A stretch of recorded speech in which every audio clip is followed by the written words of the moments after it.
As I said in my biography, this talk is dedicated to two heroes that we've lost recently, Ronald Reagan and Macho Man Randy Savage. I'd like to add a special note also for Bubba, who recently died of Police Academy fame.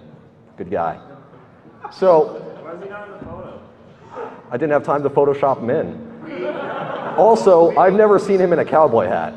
But what I'd like everyone in the audience to do to demonstrate your love of these great American icons is I'm going to shout America, and I want you all to shout, fuck yeah. So, America. Nicely done. Okay. Get this going. Yeah. So, welcome to the art of trolling. I submitted this talk actually as a joke. I did not expect it to be accepted. I've submitted... Yeah. So I, like many of you, have probably submitted many great talks to DEFCON that have been technical and brilliant and insidious in many natures, and they get turned down every time. The one time I submit a talk that's, you know, kind of stupid, it gets accepted. So, goes to show. Move farther away from the mic. Okay, can you still hear me? I've got one of these. That's probably what the feedback is. So, okay, raise your hand if you can't hear me. No, we're closer to the fucking mic. Okay. So, I'm Matt Joyce. I'm also known as Openfly. I am someone who's actually trolled people before, sadly. And this next slide is important. So, trolling is innately going to piss some people off. Hopefully, none of you are going to get pissed off at me. And for the duration of the talk, try to suspend your hatred, and whether or not what I'm talking about is ethical or not, it's irrelevant. It's more about the technology, the mythology, and the lulz, which is important. So, we're going to move on. The troll. We need to agree on a definition of what a troll is. A lot of different definitions of troll have been bandied about across the years, and with things like lulzsec and so on and anonymous running around, a lot of different people are trying to fuck with what the word troll means. And it's become, oh my God, I'm going to go protest people killing the whales. That's a troll. It's not. So we're going to go with a couple of these really bad definitions are kind of great. The one that really is the best is the one at the very bottom on the cyberbullying laws definition. I love that it makes the assumption that everyone is genuinely helpful that gets trolled. And they're emotionally distraught as a result of it. So, I actually kind of like that definition. I'd troll them. But here's my definition. I came up with this, and I think it's pretty much one of the better troll definitions out there. It does involve a 30-year-old single scotch. If you don't drink, you should start. If it's against your religion or morality, you know, you can't be a troll, sorry. Sun Tzu quotes, I'd like to see more of them in conferences because I know it pisses off attrition.org. So if you do submit or present here, Sun Tzu quotes throughout all of it. Don't even have to actually be quotes, just tag them. Okay, so before we get into like modern day trolling, let's go back in time to the prehistory when the world was young and people were discovering that trolls not only carried big things and hung under bridges, they also, you know, pissed people off. So, God is not a troll. In Judeo-Christianity, God, a lot of people were telling me this guy's a troll. He's not. This is proof. This is Bethel. A bunch of kids made a joke about one of his prophets, and he summoned bears. That's not funny. That's just dick. But God had a son.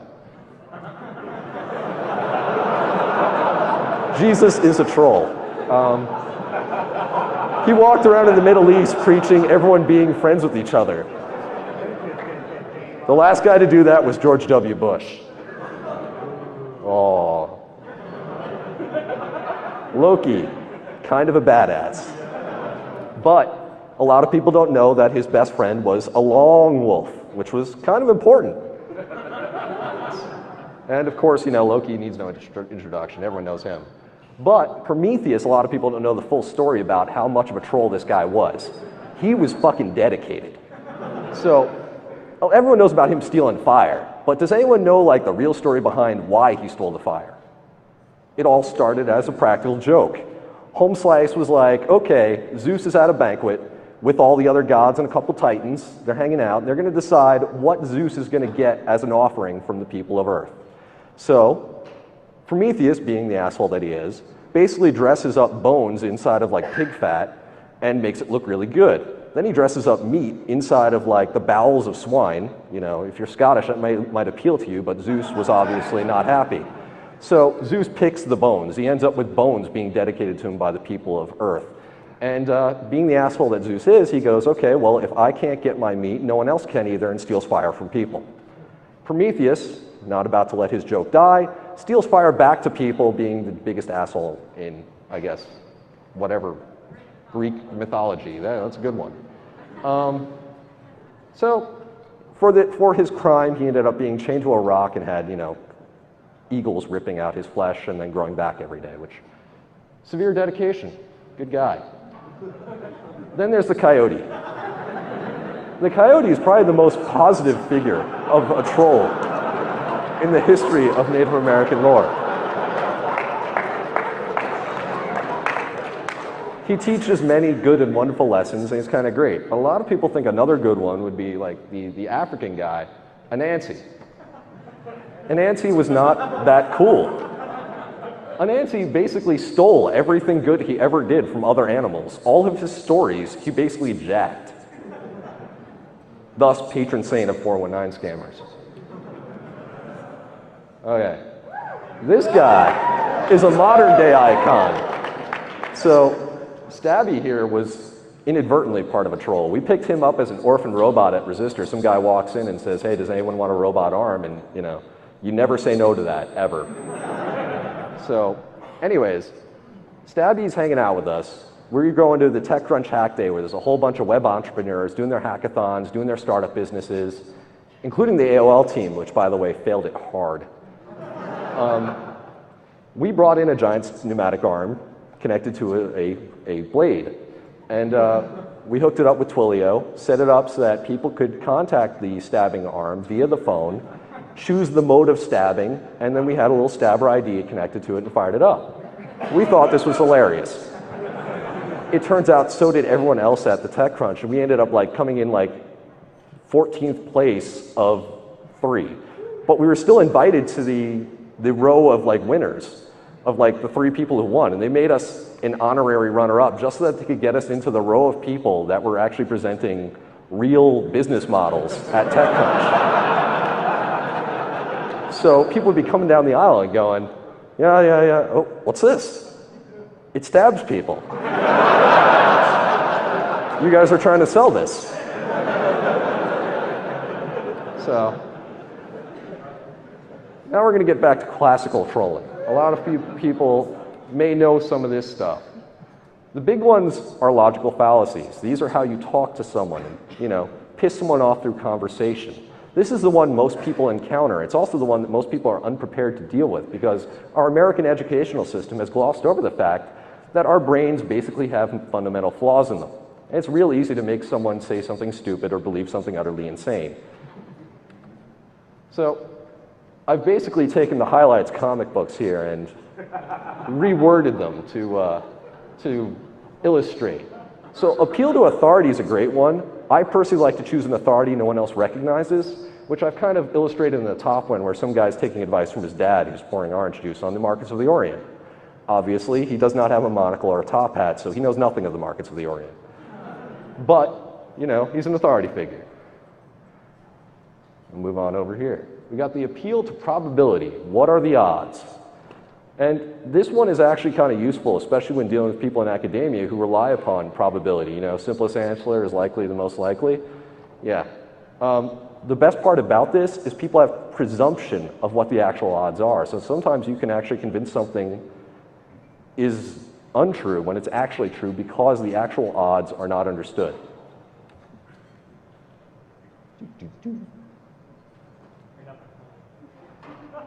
Denying the antecedent's kind of great. Just because this is wrong doesn't mean this is right. You know, great ways of talking with people, but note the top one. That one's important. 9/11 trolling is some of the best out there. Now, the great part is everyone's covered the obvious stuff now. It's, you know, the Israelis did it, the CIA did it. It's important to like take a positive spin on this and go at it from another angle and be like, our heroic CIA agents were killed in a botched attempt to blow up the towers by terrorists who actually struck on the same day. Go for insane, arcane, and you can have a lot of fun with this one. And no matter what you do, you're going to piss people off. Denying the antecedent here is crucial. So, the argument from ignorance. Basically on this one, evolution and creationism arguments are basically founded about them. And those are also great. One reason it's great is because there's dinosaurs involved, and everyone loves dinosaurs. So we got the raptor Jesus, people running around on top of triceratops. It's pretty great. Arguments from ignorance are really easy to do, and the problem with them is you can't use them on an audience like you guys. You guys actually have a fairly decent breadth of knowledge where you're going to sit there and go, this doesn't work. But if you're ever like at Bible study and you want to fuck with people, this works. So this is Adolf and Hans discussing correlative fallacies. While I was doing these, I got progressively worse, and at some point they switched over from being Connor and Mark to Adolf and Hans. So correlative fallacies are the best on earth. In fact, correlative fallacies are so badass that doctoral thesis people will actually get into real serious pissing matches over whether or not their correlative analysis is actually correct. And you can take this to every level. So you can argue over like percentage error in a test 3 layers below someone else's test. This is basically how the people argue about whether or not the world is global warming or global cooling. You can argue any which way and disprove any argument using correlative fallacies and correlative analysis. But you can also do horrible, horrible things with them, as shown in the top one. Read the worst one. Okay, hold on. I will read it aloud for you because somebody asked. So, the little boy says, I wonder why the black guy always dies first in these films. To his, you know, darker skinned friend.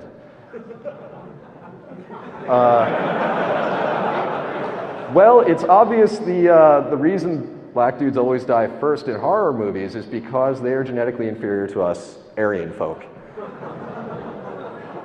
I don't actually believe that. In fact, my identical twin brother is African American. Thank God he's not here right now. So historian fallacies are also great because you can go with some really arcane, ridiculously wonderful shit with these. So I've done a couple of good ones here.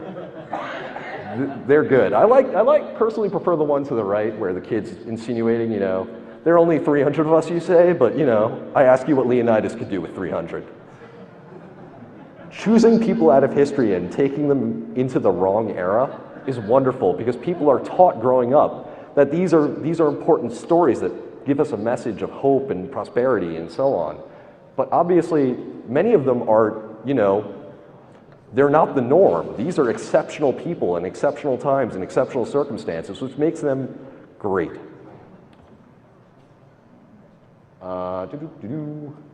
The false dilemma. Okay, the false dilemma is a really good one. This one actually works on a lot of people, and it works in 2 ways. One, it can easily get them turned around, and the other one is it can infuriate them to the point that they lose coherence in their brain. They just go, it's like idiot mode for fury. And you all know what idiot mode is, right? You start talking with large technical terms and everyone just eyes glaze over and believe everything you say. I'm sure most of the InfoSec people in here know all about that. Their entire business model's based on it. Yeah, I said it. Okay, so we'll move on from there. The young Republican with the If by whiskey. I just love the name, the If by whiskey. It's kind of a way to compliment someone while calling them an asshole. And, you know, it's the ultimate high form of fallacy. It's, yes, I agree with you. It's wonderful that you support stopping the slaughter of whales. But, you know, whales are godless killing machines. Something to that effect. Maybe a little bit better. I came with that up the top of the head. Moving on. Behavior modification. So I did a little bit of research on this because behavior modification is one of those things that a lot of research has been done on. A lot of it was done in the 50s, and it was done by people who were attempting to stop communists, gays, fascists, anyone you could think of. The Irish?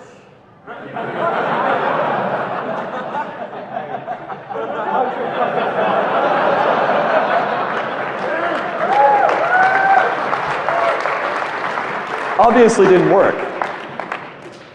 So, this is the important part for you guys. You're InfoSec professionals. You have to stop viewing people as people. View them as software. A lot of the same things are true. You just look at them as a black box design and you're basically fuzzing the ever-loving crap out of the person until you see a response that looks anomalous. Then you pick at it like a scab. Most of this is basically how most trolling works on any basis. It's look, find, exploit. So this little bastard right here was the first bot I ever wrote. I was on IRC a lot in college, and I needed to go to class. Yes. Yeah, only college. So it goes back that far. But I was in IRC a lot in college. A lot. And I need to go to class, so what I did was I automated myself on IRC so that I could continue to call people names and harass people while I wasn't there. So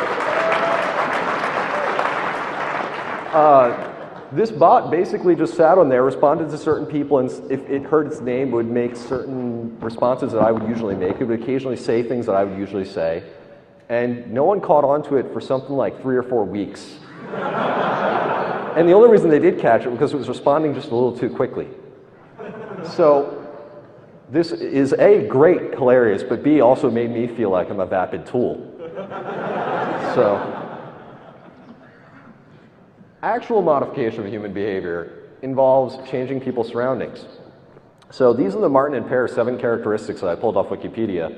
And they are actual behavior modification guidelines, if you will. So what I've done with these is I've modified them to meet my needs. And I've called them the 7 characteristics of behavior modification. For the most part, they're important, but one of them relies a lot on accountability and responsibility and being ethical. This one doesn't. Exactly the opposite. Zero accountability is absolutely vital. The fact that I'm talking to you is only happening because I don't do as much horrible crap as I used to do. One of the guys in the front row here actually chased me down a hallway the first time I met him when he found out that I was the guy from IRC. So, you gotta be careful doing this, you know, lots of proxies, lulsec the shit out of yourself. But my second version of the bot kind of made fun of that. It basically worked off of IRC logs, and it generated a whole bunch of separate bots that would live off of an IRC log. It would see a new character enter into a channel based off of that character's enter time, and repeat the text that it said at that time.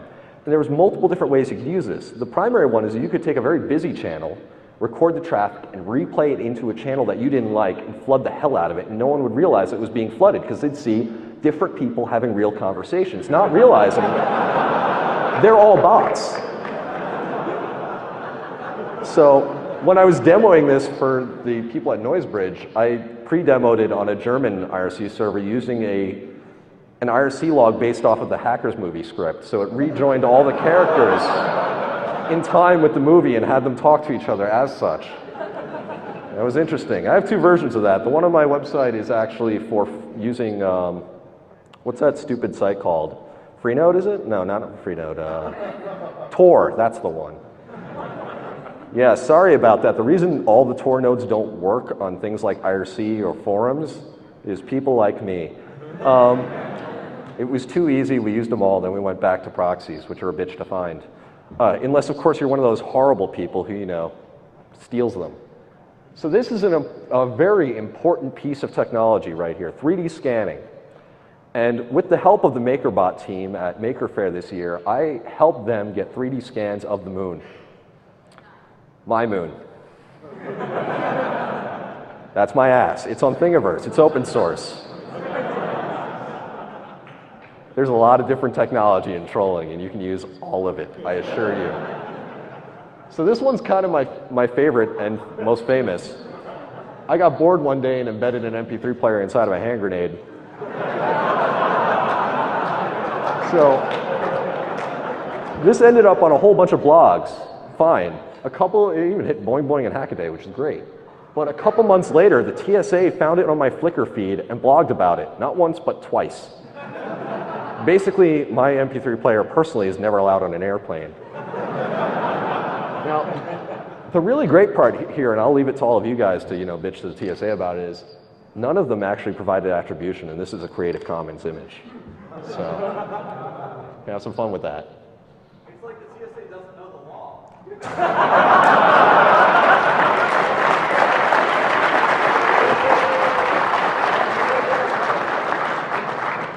Okay, so this one's another good one. How many people here are familiar with ShmooCon? Yeah, it's really hard to get tickets. Luckily, one year, a friend of mine was there and contacted us the Friday of ShmooCon starting. I was about to grab a bus down from New York. And he goes, "You're never going to believe this shit. These guys have actually made their badges out of fucking plastic." And I'm like, okay, get a dollar bill, send us a picture on your cell phone. He does. We marked up a whole bunch of fake badges and laser cut all of them. This one was massively scaled in bubblegum pink. We had another one that was normally scaled bubblegum pink, but with a unicorn on it. We also made 5 black badges because that was one of the most common types of plastic we had, and we made 5 of them. I didn't realize that black was actually being used. When we got there, we realized, holy crap, not only is black being used, it's the organizer badge. So, as far as I know, only one person managed to get into the conference with one of the black badges, because I only gave one out before I found out that that wasn't allowed. But somebody did get in with the giant bubblegum pink badge, which was confiscated and then sold to charity. But yeah, interestingly enough, this is water cut. You could probably plasma cut some derivative or just use cardboard and color it right, and you could probably screw up their game because note how this has numbers and some sort of game involved with it? So did theirs. We changed the barcode to basically say, fuck you. And people were scanning the barcode, seeing fuck you, and going, how does this work into the game? They thought that our badges were like some sort of secret game. This one I have to note because GNAA is prolific in the world of trolling. And I'm sure there's members out here. I would like to say that TimeFag is a douche. And I'd like to know when Datebeo is going back with Naruto again. But, Guys, can you leave the wrong planet channel alone, please? Those people have enough problems already. So TrollForge was something that they set up. Initially it was private, and then they went public, and then they went private again, and then they went public again, and then somebody stole the tarball, and now it's on an EU, and I don't know why. But TrollForge was hilarious because they created their own version of trolling software, and I suggest looking at this because it'll give you a great insight into how trolls go about bypassing filters. This is actual like InfoSec research. These guys will actually go after failures in things like CAPTCHA systems, and this right here is basically 4 or 5 years old, but demonstrates the degree of complexity that was involved in bypassing and fucking with people on forums. Highly capable people doing utterly worthless crap, and then you wonder, this is how lulzsec comes around, when someone gets very bored. Yes, if you all want to know, lulzsec is actually ran by a guy named Villain. V-I-L-L-A-N. You can find him on Pound Lush on Ryzen. A lot of people don't know that. It's true. This one is my favorite. I never did this, but whoever the hell did this gets a hell of a lot of points. This is a 4chan troll. Basically, someone called up and convinced Oprah Winfrey that there were over 9,000 penises out there raping children.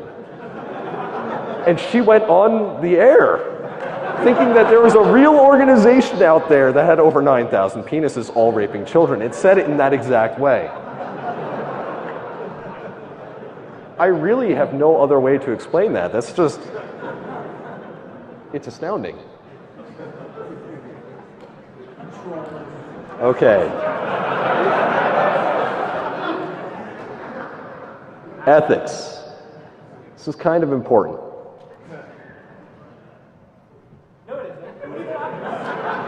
It's hard to get into. So when you first start out, this is like hacking. It's like playing. You can play with your friends, that's okay. You can play with people that you don't know in environments where you expect people to play with you. That's okay. Like if you're on IRC, there's a certain expectation that you're going to be fucked with. When you're on the DEFCON network, there's a certain expectation you're going to be fucked with. When you're in a Walmart, gets a little gray. When you're at your cousin's wedding, there are certain things you just don't do. You can apply that, or you could be more moral about it. But the end result is how you choose to go about playing with things like this is moderately important. But the most important rule out there has nothing to do with ethics. It has to do with being funny. If you're going to be a dick, you better be funny. Yeah! Otherwise, you're going to end up, you know, getting stabbed in the face or something. It happens. It's still possible. It'll probably happen tonight. Mr. Stabby here? No, he's not. Actually, he's in New York.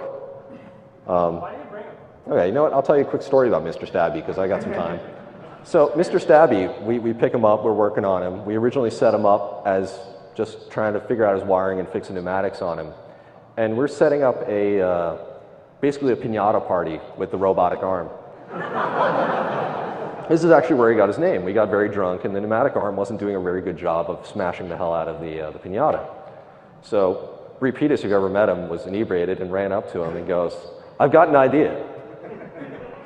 While many of you think Bree has great ideas, some of his ideas are less than great. This one was, let me hand the robot a knife.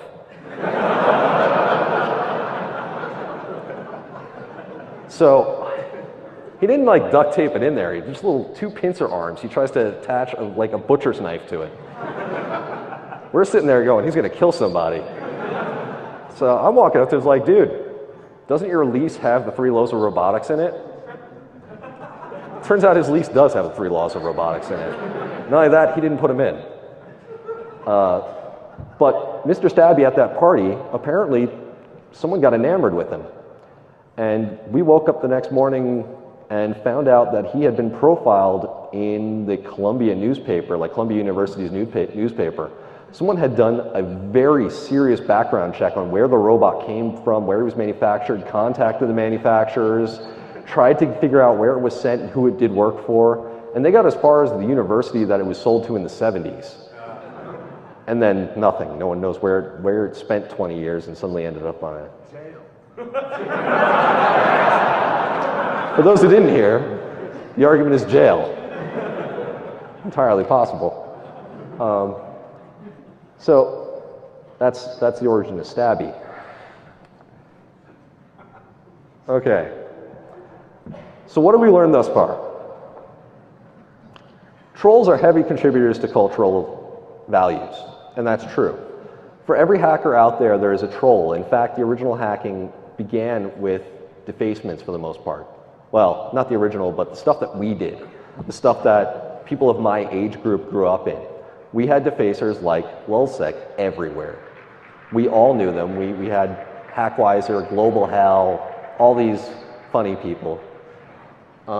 In fact, let me tell you a quick story because I really don't have as many slides left as I thought. So this is a good one. In college, we set up a honeypot. It was my alpha. We set it up as a shell server and handed it over to the Hackwiser internal IRC server and said, "This is a compromised machine. Please use it," through one of their members. And then we had TTY Snoop set up and we watched what everyone was doing on the machine and pulled their exploits. One guy hopped on with 3 gigs of binaries and it attempted to execute every last one of them in a row. x86 binaries. We watched this guy for 2 hours attempt to run every single binary he had on an alpha. So this is the level of competency you see in people who are script kiddies, but the level of hilarity that comes out of them is also fairly great. Lulzsec basically took SQLi and turned it into an art form. They're all going to jail eventually, but they were hilarious. And that's important. Art evokes behavior, evokes emotion. The modern behavior modification techniques is kind of true. We haven't seen the full impact of that yet. You haven't seen trolls get fully involved with Google Plus or with Facebook. There are a couple of folks out there. One of my friends, Tom Ryan, gave a Blackhawk talk last year about tracking people with insidious intent on the internet using a fake woman named Robin Sage, who, by the way, is my girlfriend.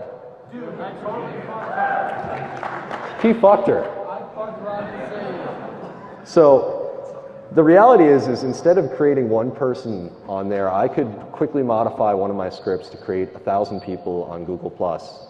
I have a script that I didn't finish in time for this event, but is mostly done. And what it does is it generates fake graphs, easy to do in GNUplot. And thanks to the guys who broke into MIT and stole all those doctoral journals, you can now associate any one of those graphs with a doctoral journal. You just say, this graph is from there. And most people will believe you. In fact, this has worked in academia. It's a good art. It's the problem that you're going to run into with behavior modification is people are innately trusting of certain areas. People are innately expecting things to be right in certain regions. They're just like machines. You throw them a curveball at the right time, and they're going to fail. So, defining standards in the practical application of cutting-edge technology. It's kind of true. TrollForge and other people basically standardize the way in which you interact with bypassing CAPTCHA systems so that their scripts would work between different forum units and so on and so forth. It's pretty vital to technology that people continue to play with stuff. It's pretty vital that they take their playing to the next level and build from there. So these are references I added. Pretty straightforward. The TrollForge one is on there. Behavior modification is on there. Music piracy links are to the grenade and a couple of other scripts I added. And I'll add more as the week goes by. But at this point, I'd like to ask anyone for questions. How do magnets work? Magnets.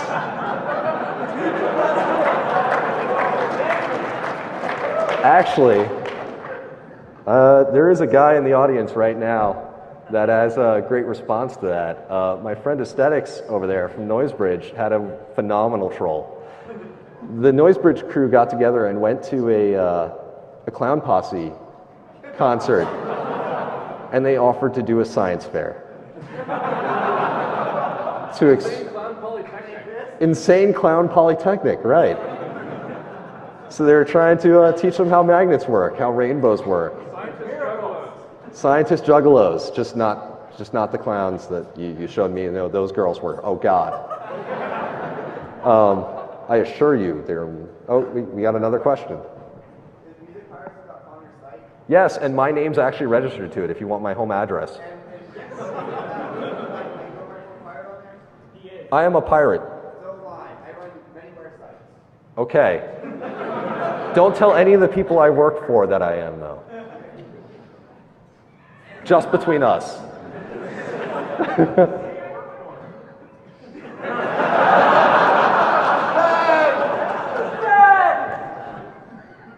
How do I answer that? A big part of what we do is manifest destiny. You. What? Do you need any shipping supplies? Shipping supplies. Yeah, do you need plenty of shipping supplies? Plenty of shipping supplies. Is anyone getting this joke?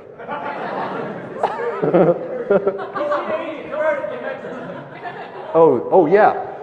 This is a good one, by the way. Convert all of your measurements for data to imperial.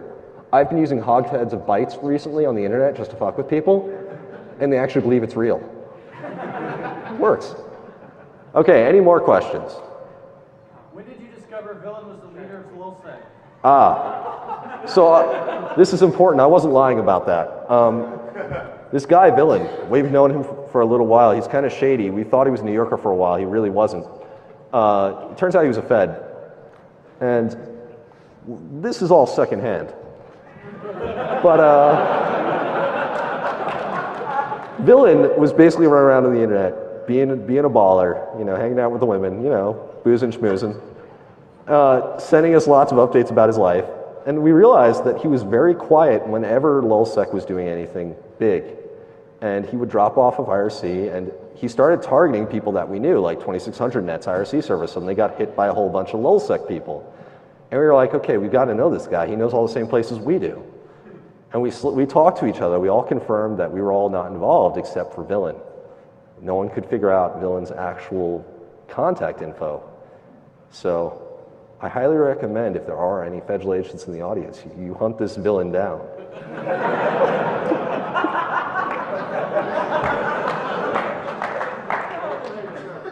Can you give a description of maybe some pictures? Villain is, he's large and blonde.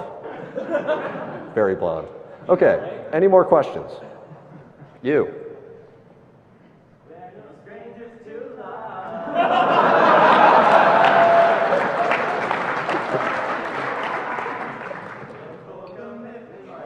Okay. Anyone else? No one really? Oh, wait, got one. Has anyone really been far, even have decided to use I can't make out what you're saying. Shout it. Has anyone really been far, even has decided to use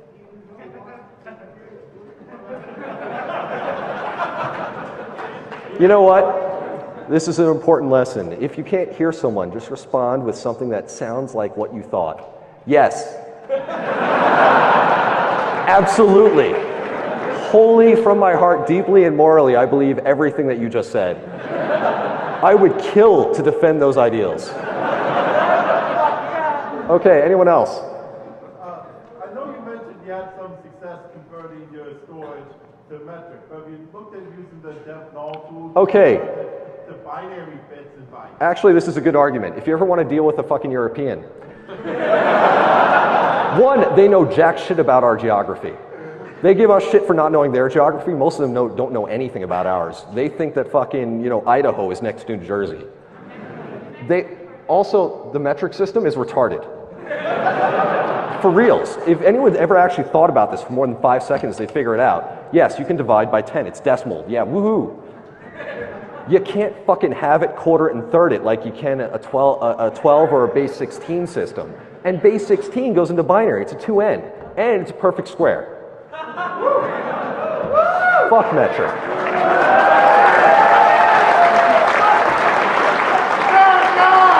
Okay, you. Do you believe in slavery? No, it's a conspiracy. It never happened.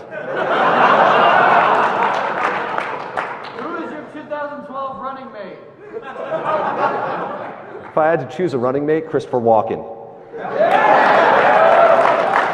That man would kill for me, I'm sure. Okay. Is it true we never landed on the moon? Not only did we land on the moon, we killed God when we got up there. I stole that from The Onion, but my God, that's a wonderful piece of literature. I highly recommend reading it. Okay, anyone else? You. What really happened on 9/11? So glorious agents of our Central Intelligence Politburo charged valiantly into the buildings, intent on destroying the edifice to capitalism that was ruining our nation. However, unbeknownst to them, radical Islamists, like this guy right here, look at that fucking beard, basically destroyed the building. They had no idea that there was actually going to be a terrorist attack that was actually successful. What were the fucking odds? Yeah? I'm sorry, I can only speak the truth. What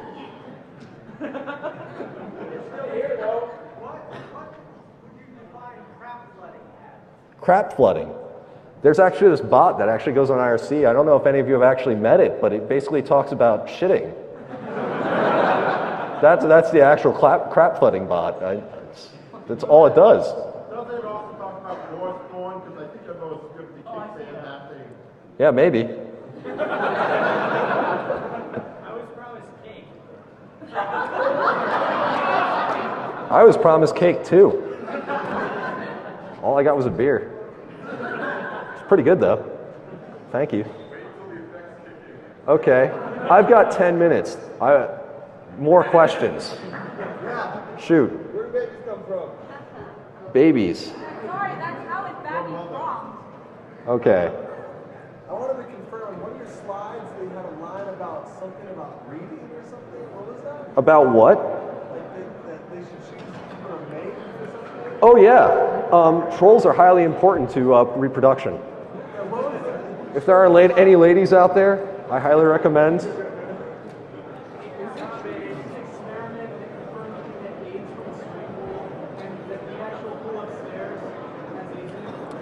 Okay, I'm going to call this talk because people are walking away. Cheers.